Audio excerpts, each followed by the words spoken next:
came up on fried bologna, boy, what you expect?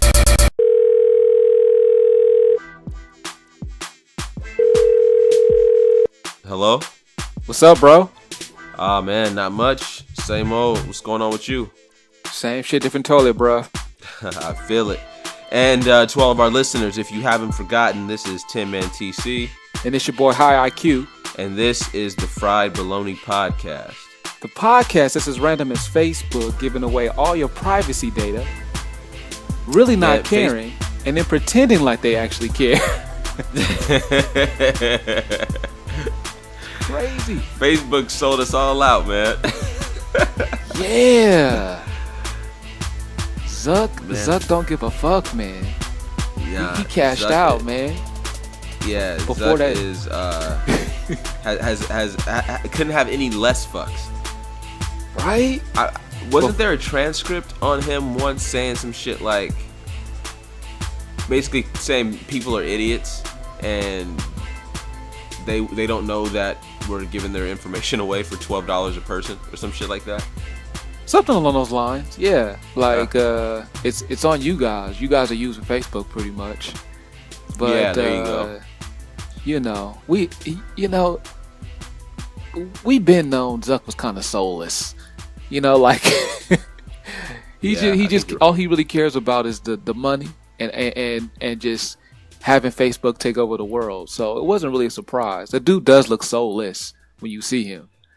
He looks like if Jared Kushner knew how to run a good business. If Jared Kushner was capable of running a business as well as Mark Zuckerberg, that's who he would be. Yeah, that's spot on, man. That's spot on. Yeah, dude. Yeah. And I just want to go out. I just want to say this right now. Fuck you, Mark Zuckerberg. Yeah, ditto. Because, luckily for me, it's been, how long has it been? Probably damn near 8 years since I've used Facebook, Oh. It's been a while, man. I've been anti-Facebook for a while. So it's it been really about affect 3 me. years for me. Like, a little over 3 years, I think. Yeah. But there's still a lot of people, 50 million people affected. So shuts out to illegal activity, I guess. That's probably explains why I get all these phone calls. I got a phone call. I got a phone call the other day from some number I didn't recognize. Of course, I'm thinking it's like a telemarketer or something, which I'm sure it was. But this fucking voicemail was scary as shit. It says something like, "This is regarding your tax filings. This is from headquarters. You have 24 hours, and once that expires, you will be in custody by local cops. These are serious allegations. Press to your name at the moment. We would request you get back to us so that we can discuss." I'm like, all right, first of all, if this was serious, I don't think this would be a recording telling me this. And also, I think they'd call more than once. And I don't know what these people, where they get off and how they get our phone numbers. I'm just going to assume that it's Facebook. But I wish there was a way for us to find out where these motherfuckers got our numbers from, where they got our email addresses from, because I shouldn't just be contacted like that. Yeah, no, I agree. And but it's all coming from the tech that we use, man. Which reminds me, I don't think I told you this, but we're in a group chat together. Shout out to 96 Bulls, right? And I don't know if you recall, it probably was like a month ago. We were talking about Richard Pryor, right? Yes. Okay. Now, here's the crazy thing about that, bruh. We were just texting back and forth in the group of 5. So after I close out the convo, probably, 20 minutes later, I go on Facebook using the Facebook app. Now, I've never typed in Richard Pryor in Facebook, or I'm sorry, in YouTube. Oh, shit. And so I noticed as I was scrolling, usually when I scroll, it gives me recommended videos, and 90% of them is either hip hop or like boxing or something, right? The occasional funny little thing like Kevin Hart or some shit, or a movie trailer. But it was like every other 3 videos was a Richard Pryor thing. Bruh. Come on, man. Come on, man. Come on, what? Bruh. Come on, man. I mean, what's going on here, man? What you talking about? Why is it recommending Richard Pryor in my YouTube app?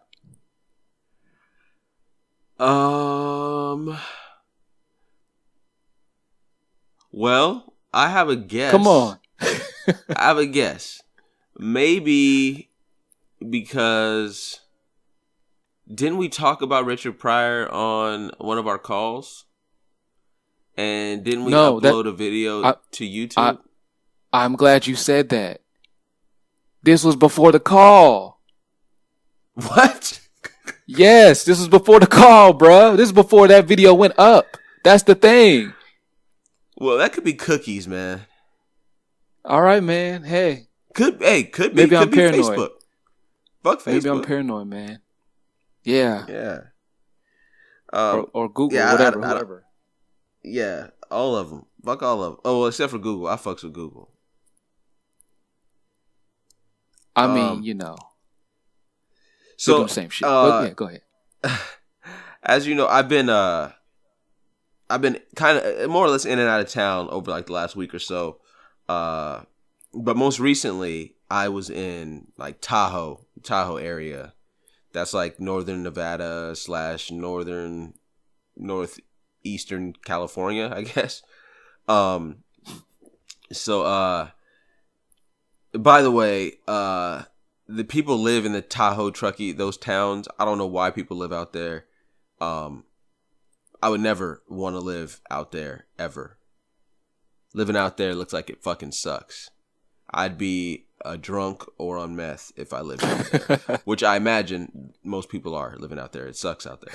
But anyway, I had to go out there for work, and me and a couple of my coworkers. So we get an Uber to one of the local casinos to go get some food. Went to the steakhouse. By the way, remind me to come back to the steak I had, because I need to set the record straight.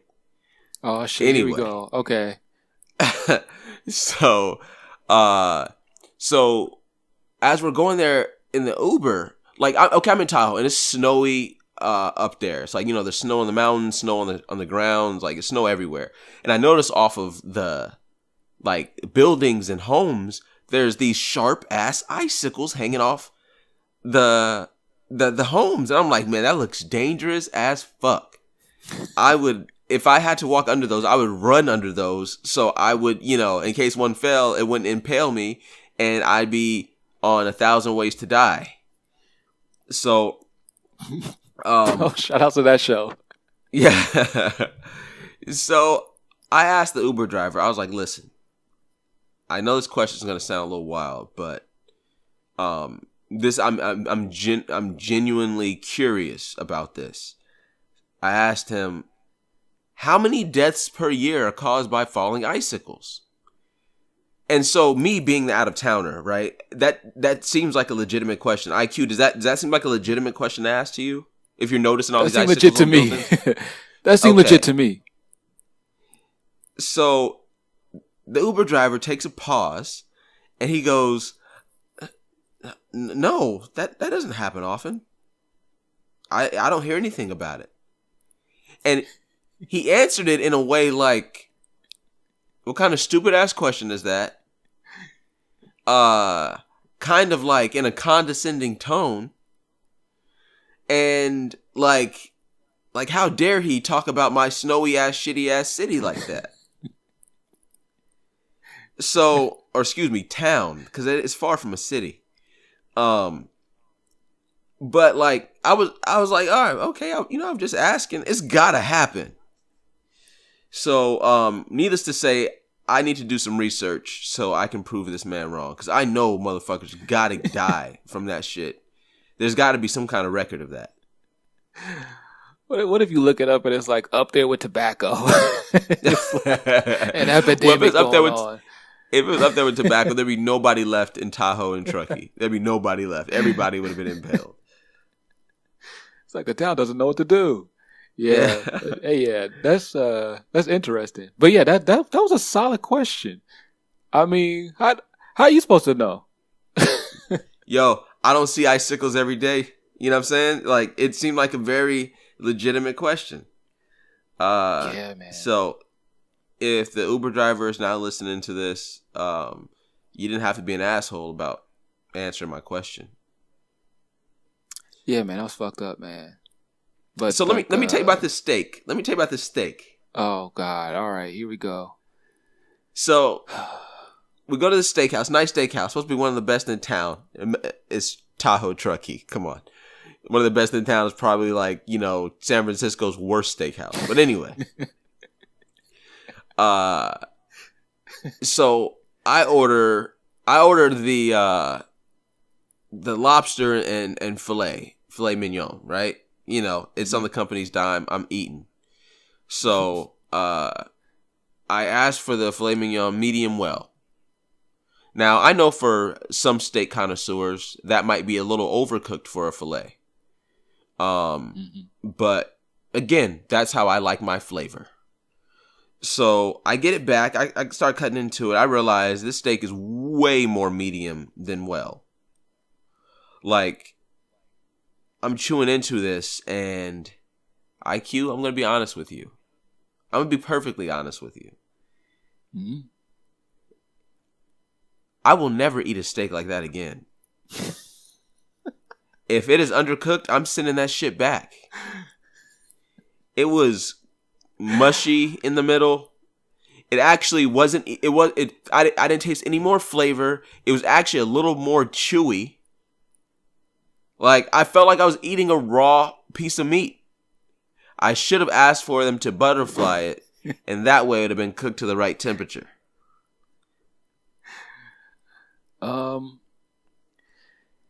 See, the problem is, though, you just didn't go to a good steakhouse.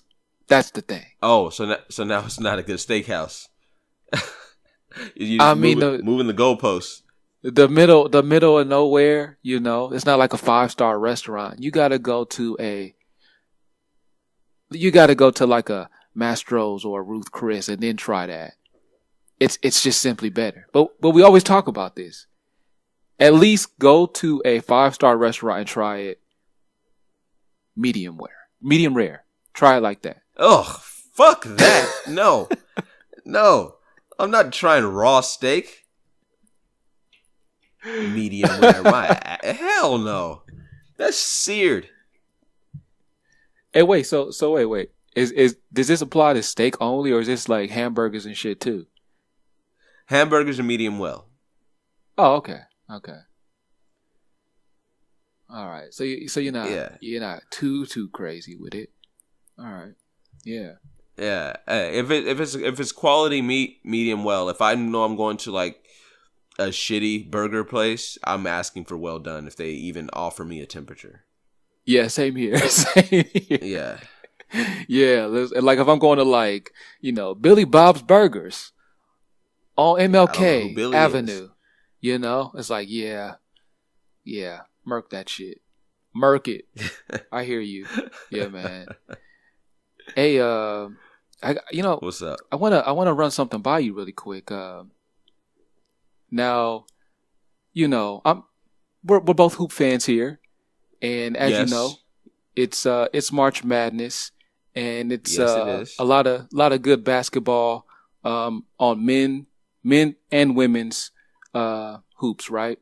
So, but mostly men. But yeah, right. Okay, so here's the thing. Yeah, there's no upsets in women's basketball in the first round, right? It'd be like 120 to 5. Yeah, man. I hear you.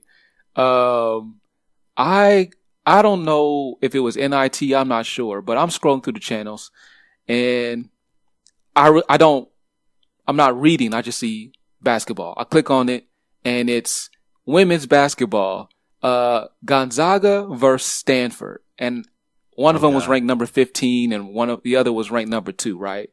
And so, like most, diehard true Who fans, I said, "Oh shit, let me quickly change the channel." No disrespect, but it's just like, I'm not really trying to watch this, right? So, as I'm about to change the channel, one of the female point guards on Gonzaga makes a nice move, like a little crossover, goes to the hoop, right? Gets an and one. The point guard is John Stockton's daughter, right? Oh, another one of his kids going to Gonzaga. Right. Surprise. Yeah. And she kind of like moves like Stockton or whatever. But this is not why I'm telling this story. So, there's another female on Gonzaga. I don't remember her name or whatever, right? But you know how they kind of like profile a player as the game's going on. So they're just focusing on her, right? And they tell this story. She's like, yeah, she's one of the most athletic players in the country. And they cut to her attempting, she gets a steal and she attempts to dunk the ball. And it was like very, very, very close. And it kind of like rims out and goes out of bounds or whatever, right? Now, when I first saw that, I said, okay, like we've seen this before. Lisa Leslie, a lot of other female players have dunked before, right? And then it cuts back to the live broadcast and the announcer says, and that's pretty good for someone who's only 6'1". Bruh. So my question is, when we're like, on call 3000 and we're like 100 years old, are we going to be seeing females go baseline like Mike?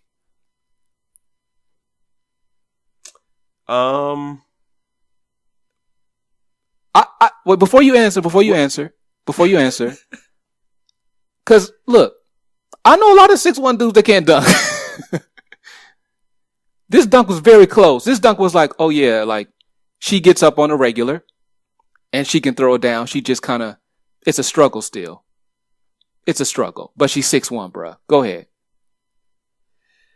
Well, I do believe that people overall, like we're evolving as a people, and that means, our most athletic people are going to evolve as well. I mean, we see like, look at LeBron James, look at Giannis Antetokounmpo, look at Kevin Durant, look at guys well done on that dude's name, and Anthony Davis. These guys are freaks of nature. These guys are like super duper athletic.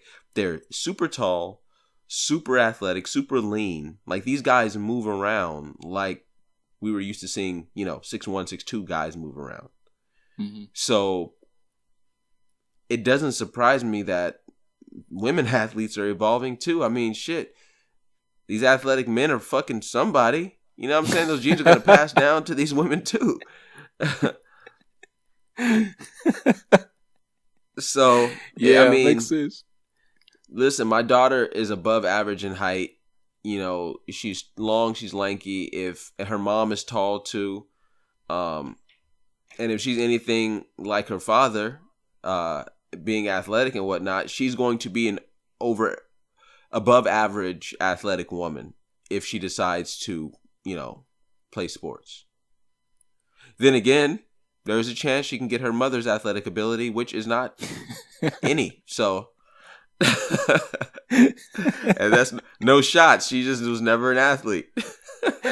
Yeah. So she'll either be just like a prodigy high school basketball player, or she'll be a good waste of height. Yeah, supporter. As we used to call them. Yeah. Waste of height. I've seen a lot of those. Yeah, man. But I'm just saying, man. I'm just saying, like, when we're old men, we might see a MJ like female. Shit's crazy, bruh. It was kind of scary when I saw it. I was like, damn, people gonna start getting posterized in female college basketball. It's crazy. I think they should move the baskets down to like 9.5 feet anyway. Bruh, yeah. I think they were thinking about that. I'm ready to see these chicks go body to body on each other. Drop stepping on each other, just banging out on each other, and screaming on each other. I'm waiting for that shit to happen. That'd be dope. That's when that's that what happens, we need. more fights are gonna break out.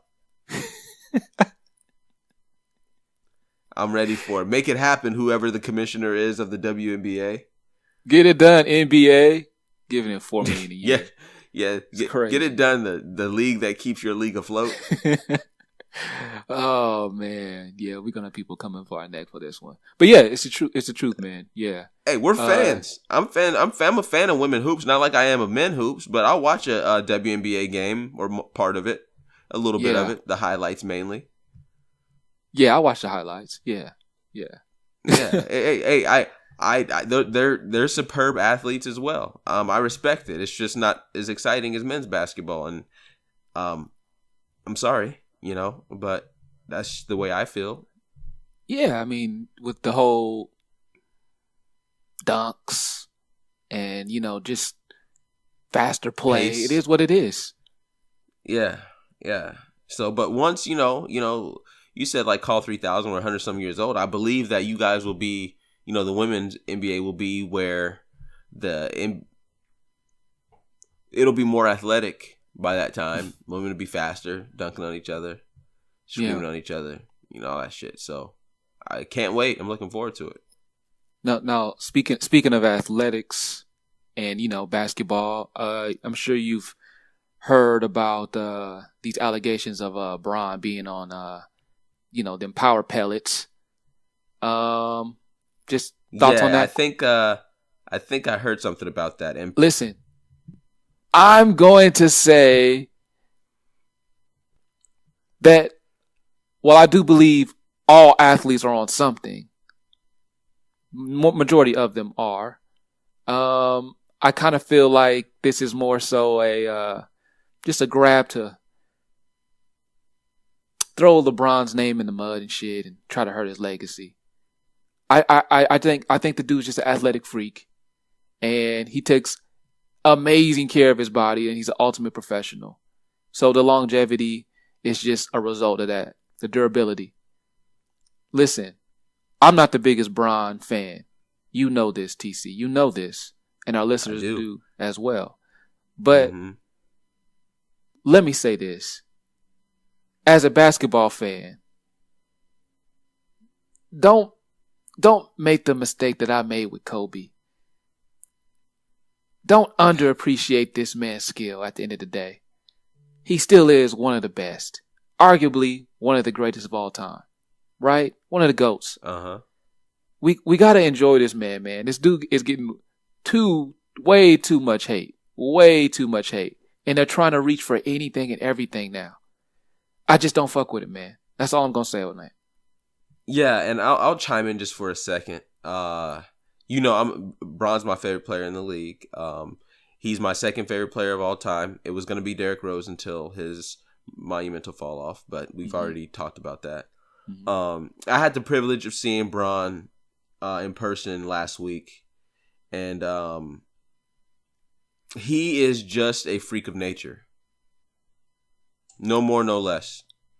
He defies all genetic history. Like, he is a special one of, like, his genetics, the fact that he is 6'8", 250, 260, big, strong, fast, and intelligent on the court. That's a one in a lifetime player. We'll never, like, Michael Jordan, as great as he was and as great as we know him to be, his body type is average, common in today's NBA, right? Yeah. Like we see a Michael Jordan body every other guy in the NBA. And we see guys that are more physically gifted than Michael Jordan. Yeah. LeBron James, I would say, at the very least 50% of his success as an athlete comes from just strictly genetics. The other 50%, of course, comes from, and this might sound like an obvious statement to most athletes, but the other 50% comes from, hard work and intelligence. Yeah. Yeah, I agree, man. Now I have to say that LeBron is number 2 on my list for freaks of nature in the NBA. The only one edging him out, in my opinion, is Mr. Shaquille O'Neal. Okay. Yeah. I understand why you say that, but I would honestly probably put Shaq number 3 and 4 on my list. Ooh, let me hear this. Who else is on this list?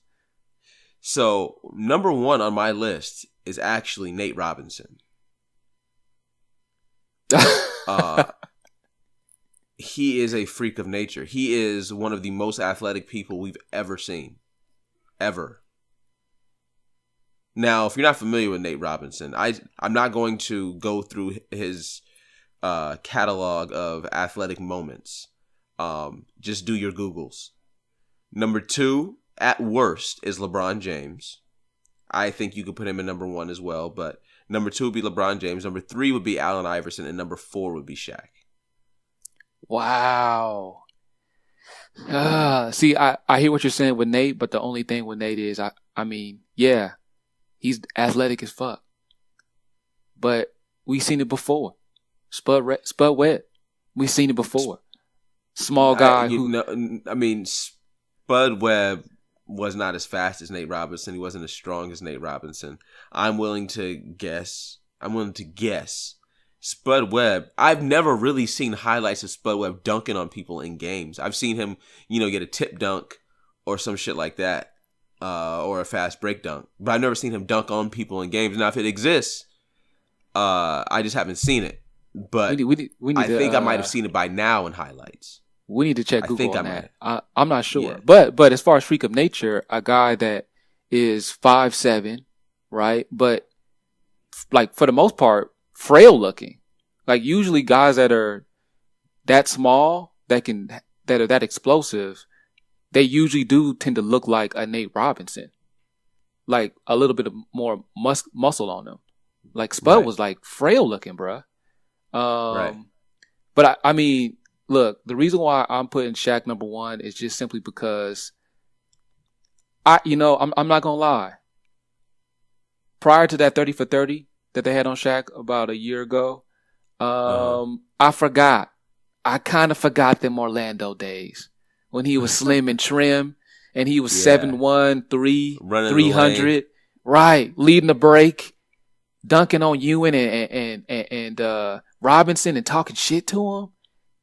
Oh man, I forgot, man. And then they go ahead and show the numbers that he was putting up in LA, and this was a lazy Shaq, just monster numbers, man. 30 and 25, man. He was unstoppable. It's crazy, bro. Yeah, I completely agree. Shaq is definitely on my list, and I understand why somebody would have him number 1. We won't see it. We won't see another Shaq, or more or less, we won't see another Shaq. But I think Shaq is also more of a dominant era player. I had this conversation recently with my dad. I'm not entirely sure how Shaq would do in today's NBA. Not sure. Because he was so good that he could,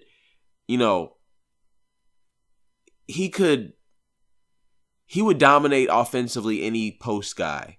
If, in fact, like somebody would allow him to post up. The game is just not really played that way anymore. That's true. I mean, that's why you have a guy like Joel Embiid killing, because he can do all of what Shaq did plus some. That's true. So I think offensively, I think Shaq would be okay, but defensively, I think Shaq might get that work. So I don't really know. I don't want to. I don't even want to, have that conversation for real. At least not right now. But I don't know. I don't know. Shaq's great. I love Shaq. Always will.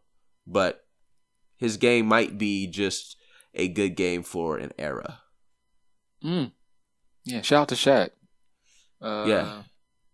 No disrespect, Shaq. I love you. Don't tell me how many rings I don't have, because I already know. Yeah. Don't treat us like Chuck and get all hurt. Yeah. And take it personal. Yeah, seriously. I have a state basketball championship ring, if that counts for anything. Yeah. Damn, you got a state championship basketball ring? I didn't know that. Oh, yeah, I definitely do. Damn, that's dope. Yeah, 2004. Now everybody knows how old I am. So, we can edit it out. We'll edit it out. Yeah, nah, man, it's all good. I'm 32. I'm good with that. So speaking of age, if you don't mind, I would like to get into something that I think all of us are kind of going through, and I would like to get into that in the form of an unfuckwittable, if that's okay with you, IQ. Oh, let's do this. So, you remember those days where things were easy? You just, go to school, do your homework, take some tests, do your extracurriculars, whether it be sport, basketball, football, singing, dancing, acting, playing chess, key club if you're Asian, anything that you did outside of your academics. You remember those days and how simple they were? Those were the good old days. And then you remember you get to college, and I was a student athlete, so it was, basketball and school or whatever order that's supposed to be in. But all you're worrying about really is, studying, preparing for midterms. And then taking those long ass tests and hoping you don't fail and take your academic or athletic scholarship away. And then you graduate and the world is at your fingertips. So we were told. But what they didn't tell us is that we would be subjected to a 9 to 5 for a very long time. So, my unfuckwittable for this week are 9 to 5s. IQ, working fucking sucks. I would do anything to go back to the days where all I had to do was worry about school and basketball. And of course, the occasional girl. Those days were a lot simpler. Those days were a lot easier to manage, but I took them for granted. I'm not sure if you remember this, but it was our senior year in college. We were sitting in my dorm room and we were talking and we were like, man, I'm ready to get out here and make some money. I remember that conversation. I remember that. Yeah. We were so intent on being professionals and knowing that we were going to get employed at some big marketing firm when we graduated. We just knew this was going to happen for us. We didn't bother to smoke weed for the majority of our senior year because we didn't want to fail a potential drug test. Do you remember that, IQ? I remember, bruh. One of the worst decisions I've ever made in my life, by the way. Definitely top 5, yes. So we didn't imagine that the rest of our lives would be a Monday through Friday or whatever, 5-day work week or some days 6-day work weeks. We didn't realize that was going to be what we were supposed to do forever in order to eat and to live and to vacation, to fucking, have kids and be able to provide for them. We didn't think about that.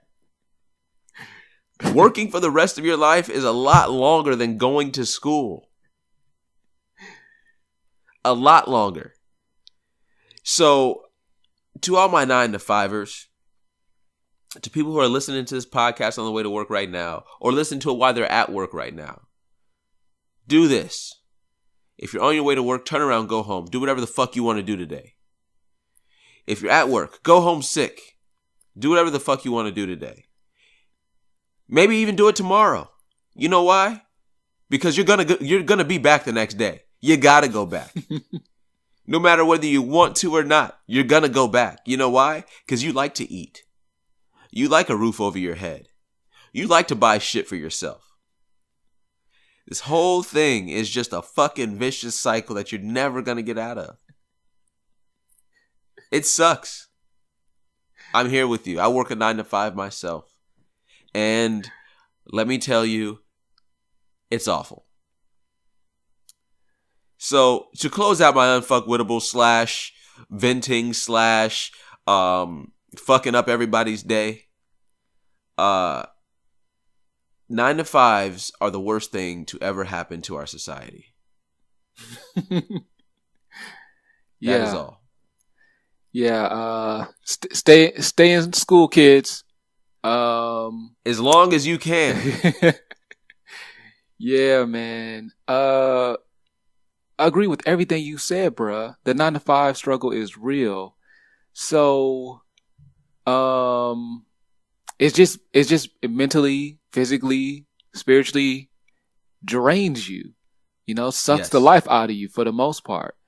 And the same way we had dreams of working in these big corporations and making millions of dollars and, you know, traveling the world conducting business, you know, when we were in college. I would have been okay with hundreds of thousands, mind you. Right. Same here. Right. Now here we are. We're working with, you know, other coworkers, and we see, you know, they're in their 50s. Maybe some of them are in their 60s. And I think we kind of overlook them.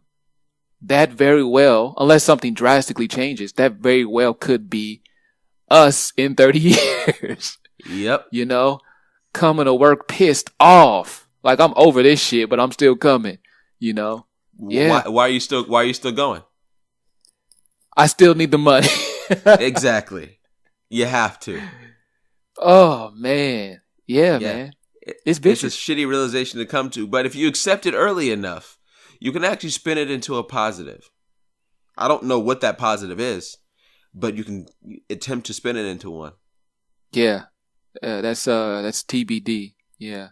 I mean, I guess we're indentured servants. Yeah. I mean, I guess at the end of the day, I guess there's an argument there that if you want to get out of the 9-to-5, you got to put everything that you possibly can put into another endeavor, and just hope the blood, sweat, and tears, the sacrifice works, you know, so you can get out of that cycle. Yeah. Because 100% of people are successful at quitting their 9-to-5s and starting their own businesses and making millions of dollars at doing it. Everybody's successful, right? No, because the chips are always stacked against us. They're always not in our favor. Absolutely, yeah. I mean, it's the way society is ran. Like, if you're wealthy, if you're rich, it's easier for you to get even richer and wealthier. Absolutely, than it is for if you're broke to get rich. Yeah. Yeah. I mean, it's actually there's studies out there that just proves that. I mean, that's facts, man. So it's just like, but what are you gonna do?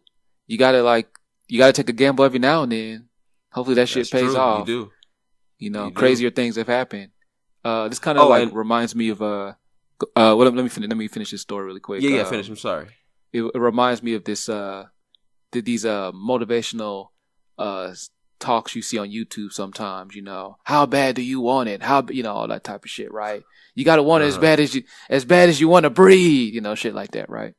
So, you know, I'm watching this interview, and it's with this guy, Pat Miletich. He's like a MMA legend. He actually has a fighting system and he used to breed MMA champions.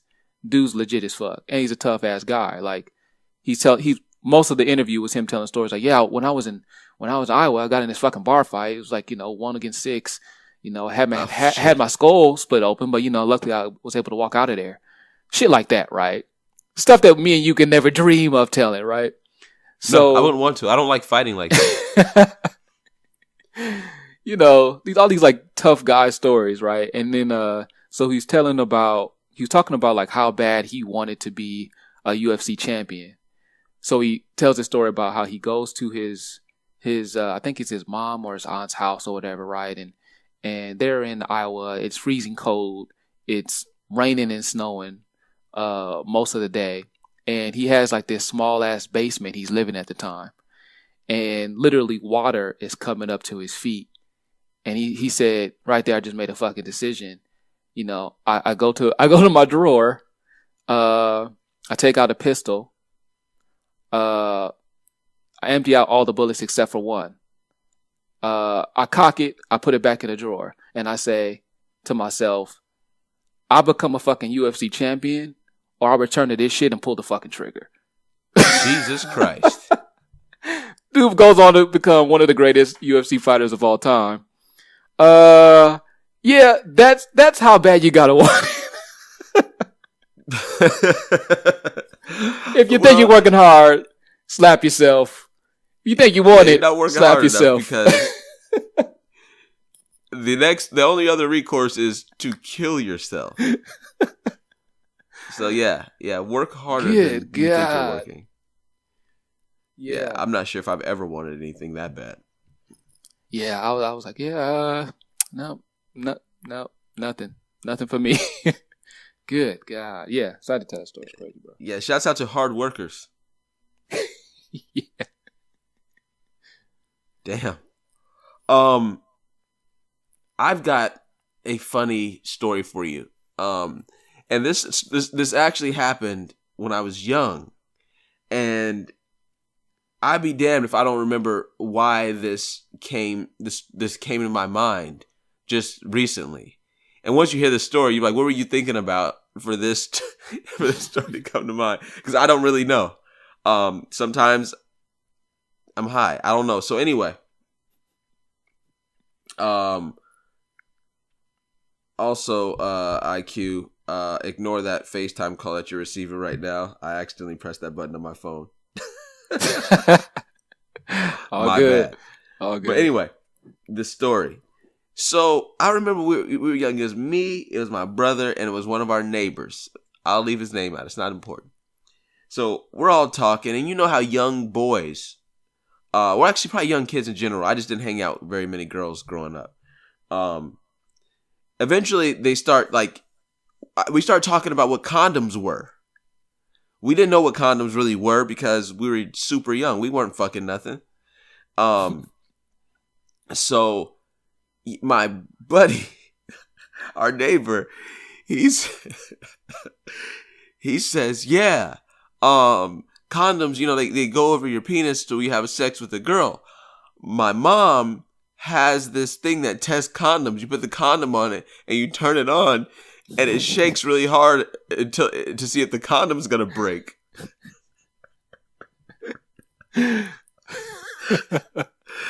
So, at the time of hearing the story, we're thinking, wow, they sell condom testers. I might have to get one day. It wasn't until recently when this scenario this day got brought back up in my head, till I realized his mom had a vibrator. It was not a condom tester. His mom had a vibrating dildo, and he stumbled upon it, and he had no idea.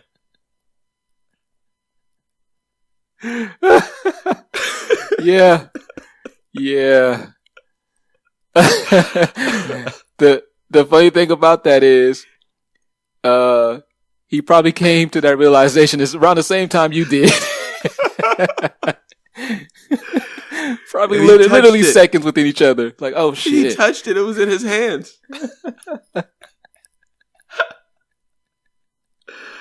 Oh man, that's scarring. That is scarring. Man. Shouts out to being naive in your childhood. Shit gets real sometimes. Shit gets real, man. Oh man. Also, if any of you, our listeners, have any funny stories like that growing up, tweet at us, IG us, email us, let us know. I would love to hear if any of y'all were subjected to some crazy shit like that too. Yeah, let us know, man. Let us know. But that kind of reminds me, like all the crazy ass shit that you hear from other kids, and it just be completely wrong. You know what I'm saying? You look back on some of these things, like, damn, what the fuck were we thinking? I remember there was this kid at our school, and like he was always, I think when you're young, I think there's always that one kid that's kind of like Quagmire. He's just like, he's gonna grow up to be Quagmire. And he was always talking about like sex and girls and shit. Like, I'm in like the 3rd or 4th grade. This dude's like in the 5th grade and shit. And he's like, yeah, man. So like when the sperm comes out, it's all red and shit. And he was like, when you're in third grade, you're like, okay. Like, like, it's like, it's a bigger kid. I guess he knows and shit. He's like, yeah. And then like, that's how you get a girl pregnant. But it was like crazy ass shit, right? You look back and like, God damn. Yeah. Fucking kids are gullible and they're idiots. A homie told me that you pee in her. You pee in her and that's how she gets pregnant.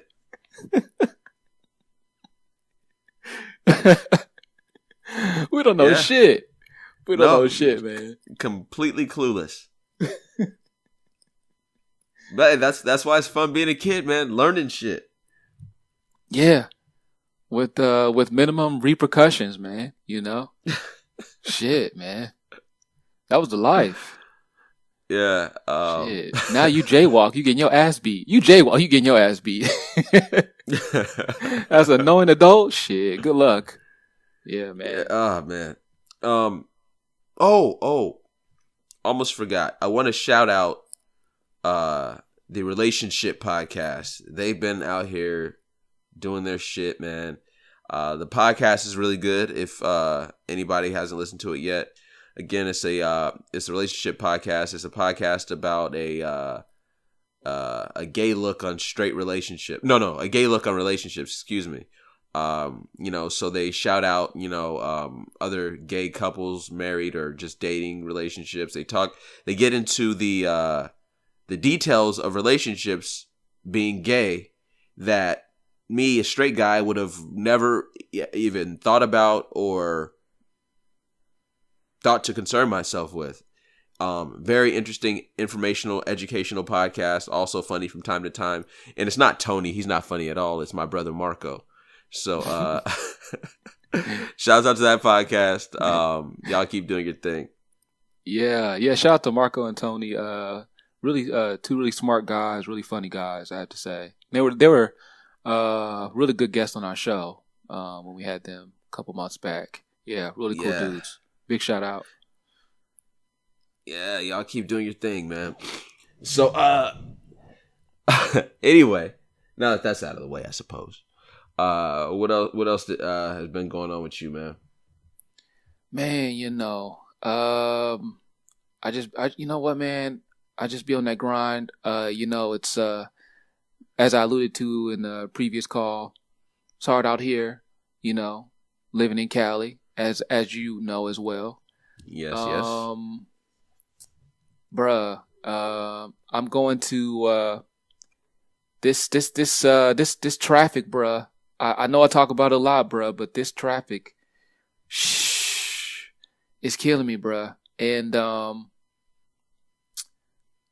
the elderly in these motor vehicles, man. Listen, I can't do it no more. If I see one more thing, then I'm like, oh man, there's gonna be a lot of deaths because of this. I'm gonna lose my mind, man. Driving home yesterday, and if you take the highway, there are certain pockets where, after it bottlenecks, it'll open up a little bit. You're like, okay, cool. I can finally go above 40 miles per hour. Right. And so the traffic is flowing, and then you got like a mile left to make that exit. You get in the far right lane, and there someone is going 10 miles an hour. Then you pass them. Fucking life up for you. Exactly. All you want to do is get home, catch the game, spend time with your family. Yeah. And then you make that quick, turn and you give them that look. They don't even see you. No, the bifocals are so thick, they have no peripheral vision. It's just straight. So you pass them, and then what happens? They get on your bumper for some reason. Bruh, I'm done. I'm done. I don't know I don't know if I got a skateboard to work, bicycle. I don't know. I can't do this driving thing no more, man. I can't. I want to propose something to you. And I mean, it's not like you can make this happen, we don't have the power nor the money to make shit like this happen. But I recently spoke to my mother about this too, who's an awful driver, by the way. Not because she just drives crazy and erratic. That's mainly her thing. But I was saying, because I was having an issue with an old driver at the time. I was telling my mom, I was in my car talking to her. And I said, I think at the age of 60 or 65, old people should have to take a road test again. And then take it every 5 years after. Because their faculties are declining after that age. They're not able to see as well. They're not able to hear as well. Their reaction time is a lot slower. So they're really dangerous on the road. So why not allow these old people the ability to keep their independence and take the driving test every 5 years after they turn 60 to keep us all safe? Okay. This is more of a public safety crisis, if anything.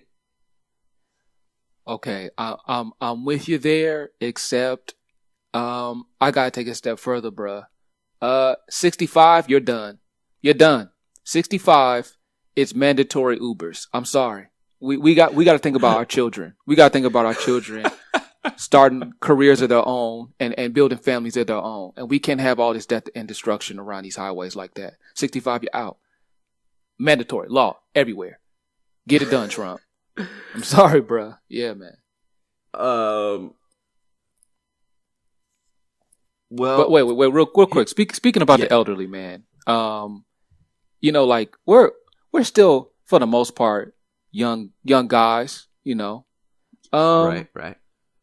Got a lot of good years left, and hopefully, knock on wood, right? And I'm sure you come across a lot of elderly people, and you don't really think anything of it, right? You don't really. It's very rare that you look at someone old, you're like, damn, that's gonna be me soon, or a number of years. But I look at my dad and think that. Yeah, but okay, I hear you on that. But I don't really like looking at my dad like old, right? He's getting up there, but it's not like fuck. It's not like our grandpas or something, right? So, a couple of days ago, I was going to my job, and there's kind of like this ramp that leads to the front of the doors, and it was like this really old dude. I mean, if I had to guess, he was probably in his 80s, okay. And we're approaching the door at the same time. So I opened the door for him and let him go first. And he's like, "Oh, thank you," but he's struggling to kind of go up the ramp a little bit. It's not that big of an incline, but he's an old dude. So I'm helping him, and he's like, "Thank you," And then he says, "Crazy getting old. I was still running 100 meters in less than 11 seconds when I was in my 40s." And I was like, "Take a time out for a second." Yeah. I've never ran track, and oh yeah, and also I live in the United States of America, where that whole metric system thing isn't really what we do. We use feet, inches. How long is 100 meters? And is 11 seconds good time? Because good questions, TC. Yeah. So 100 meters. 100 meters is essentially it's like think of it like the straight part of if you're in a stadium, the straight part of it's like the length of a football field, essentially. Notes to be shorter, but it's a good length. Yeah, a little shorter than I right. Got you. Okay. And to run anything under 11 seconds in 100 meters, I mean, you're a fast runner, but okay. Olympians are running less than 10 seconds or so, but top college people, they're running low 10 seconds in 100 meters. So for this old man to continue to be able to run under 11 seconds, whether even that's a 10:40, even that's a 10:9, it's still okay, in his prime, he was probably the shit. He's probably right. Good. And that shit just hit me bruh, the decline is real. You know what I'm saying? Like you're not reminded of things like that when you look at like an older person like that. You just think they got old, but people be in their primes and people be in their primes and shit start going downhill. That got to be tough to deal with. Shit. Yeah. So it's funny you say that because I just recently stumbled upon something on the internets that made me laugh. That's something similar to what you're talking about. And I believe the meme said something like, behind the quiet little smile and look of every old lady lies a young woman who used to fuck everybody. That shit had me dying. I was just thinking, I was like, yo, there are old hoes out there. That these old ass, like 85, 90, 95-year-old women who used to get it in their younger days. Like their 20s and 30s were just, the bodies just stacked up. Yeah. Hanging out with like mobsters and shit. Yeah. Hey, for all we know, hey, Betty White was about that life back in the day. For all we know. You know what I'm saying? She was a beautiful young woman. Betty White probably got wooed by several young suitors. They called her back in the day. I'm sure Betty White got her fuck on back in the day. Hey, shit. As much fun as she has today, yeah. I bet Betty White was probably an animal in the prime. Yeah, she has the humor of a woman who liked having a few dicks in rotation. Shout out to Betty White. Shouts out to our Betty oldest White, listener. man. Our oldest listener. Yeah. Yeah, so okay. So I have a funny premise for you. All right, so I was talking about Betty White and her personality, has some dicks in rotation. So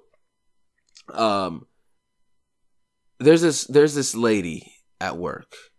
I don't work with her, but she's at work. She works the front desk, and she is very quiet, very timid. She's probably in her mid 40s or so. Very quiet, very timid.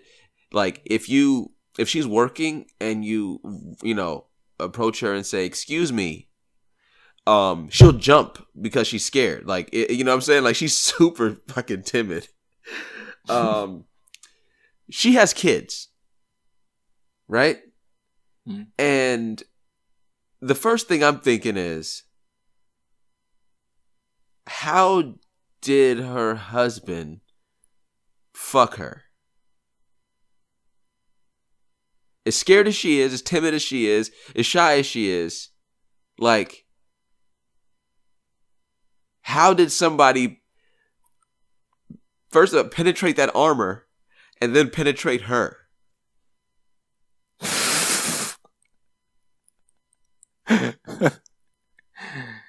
Hey, bro, but you're messing up here because you're assuming. You're assuming she's quiet in the bedroom. You're assuming that, bro. Well, I mean, that is assuming because I would never know. I have no intention on ever knowing. But I'm just. You're right. You know what I'm saying? But like her being that timid, shy, and like at work, there's no way she's 180 degrees a different person at home. Like some of that has to follow her back home. So I came up with a theory. Would you like to hear my theory? Let's hear this theory. Yeah. So I believe at one time she was a very social, very lively, very talkative person. I believe she was more or less someone who liked to be around the crowds of people, and she somehow used to be the life of the party. And then she met a man who she'd eventually marry, and he put it on her something vicious and literally fucked the personality right out of her.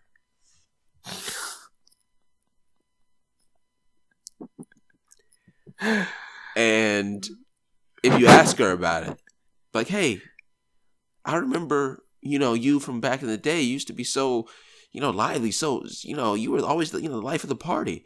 And she was, and the guy, you end up marrying him, right? Yeah. So, I mean, you're a little different now. What happened?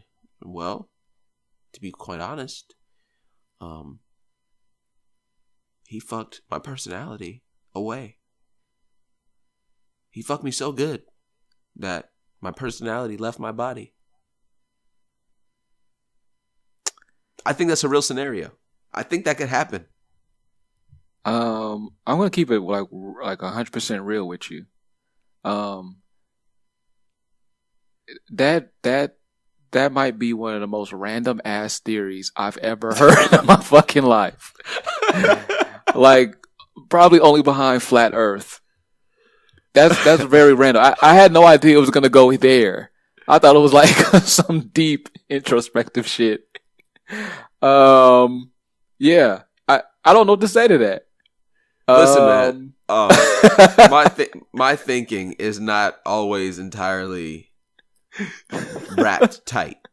I understand that. I take very simple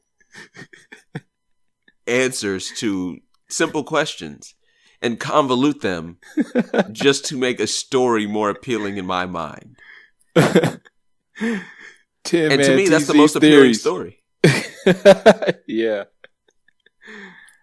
Fuck. Man. But could you imagine that, though? Being one way, than meeting someone who stripped you of that unintentionally. Right. Well, let's take it a step further then I guess, like, if the personality's gone, then does she despise that nigga, or does she still fuck with him because it's like he's putting it down still? Yeah. Right. How about this?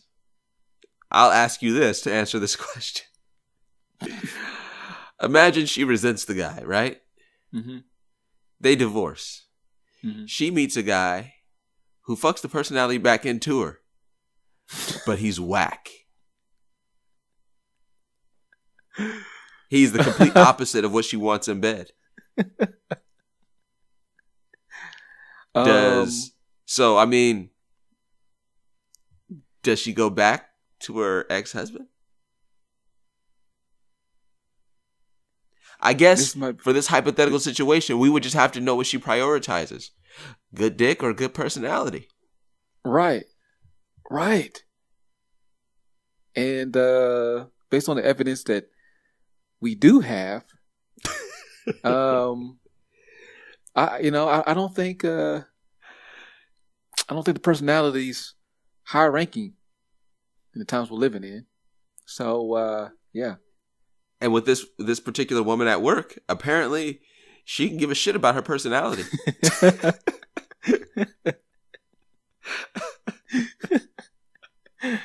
Hey man, hey Oprah, cut that check. We be going Dr. Phil on here, for real.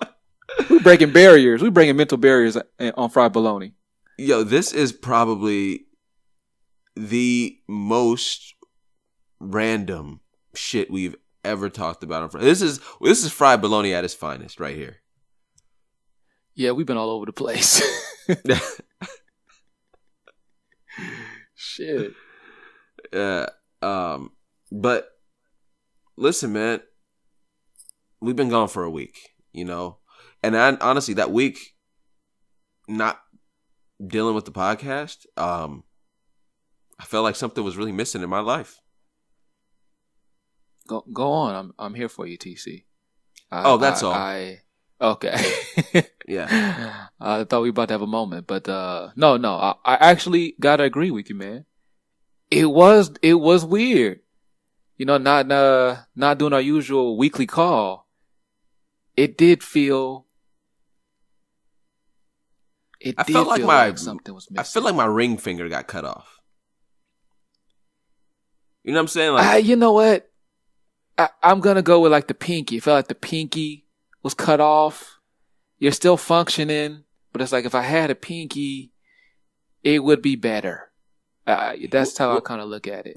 Well, that's why I said my ring finger. I think the pinky is pretty essential, right? Like, I don't know. I really need my pinky. My ring finger, I can make it without my ring finger. I would just prefer to have it. But see, the thing is, though, I'm thinking like, if you cut off your ring finger, that's a gap. But if you cut off your pinky, you still got those 3 to work together. So picking up shit is a cinch. You see what I'm saying? But I think you're underrating the pinky. And overrating the ring finger.